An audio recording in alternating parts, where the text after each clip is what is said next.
Welcome to the Eric Avisar Show. I am not using hyperbole when I say this. The New York Giants saved their season today by gutting out a 27-22 victory over the Houston Texans on the road. Both teams heading into this matchup were in desperate need of a win. Both the Giants and Texans were 0-2 going into this contest, and the Giants very fortunate to pull out a crucial road win. You know, it's so important in the NFL to get off to a hot start.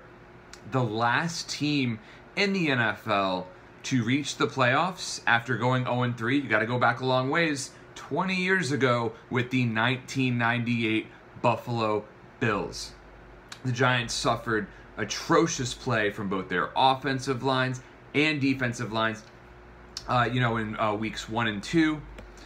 While the offensive line was certainly lacking at times, J.J. Watt had 3 sacks. They did just enough, giving Eli Manning just enough support to get it done.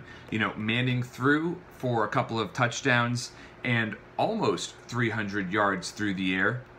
You know, he had a solid game and made the best of the resources at his disposal. Odell Beckham, another 100-yard receiving performance. What else is new? He certainly has a strong claim to the title of best wide receiver in the NFL. You know, certainly earning that massive contract he signed in the offseason. They had to keep him around. They had no choice. And Sterling Shepard with a nice day as well, with 6 catches for 80 yards and a touchdown. But I'll tell you what, Saquon Barkley is not the best running back in the NFL yet, but he is on a very fast path towards getting there. It's been such a long time since I've seen a running back so good at seemingly always making the first would-be tackler miss. It always seems like if you're the first guy trying to bring him down, you're almost destined for failure.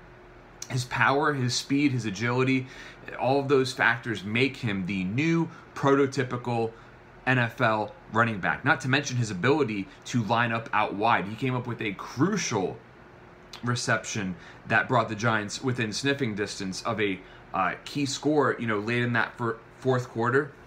The Texans made things very interesting by cutting New York's lead from 20-9 to 20-15 after Will Fuller scored a touchdown. And, Will Fuller had a phenomenal game with over 100 yards receiving, but they failed the 2-point conversion.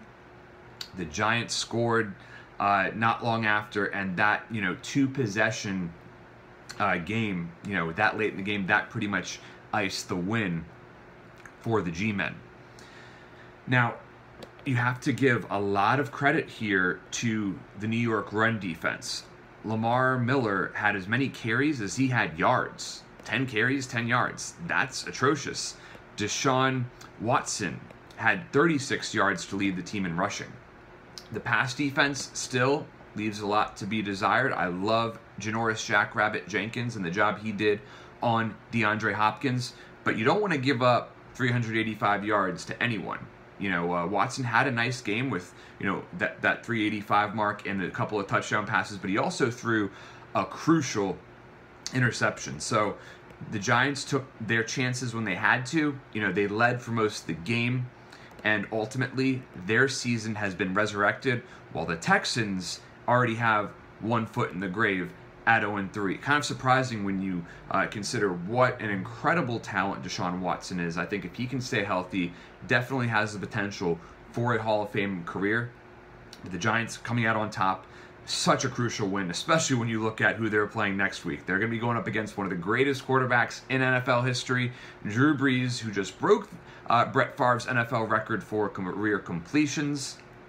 It's going to be very difficult for the Giants taking on the Saints next week. So definitely looking forward to seeing how that plays out. Thank you all so much for tuning in, and please be sure to subscribe to my channel.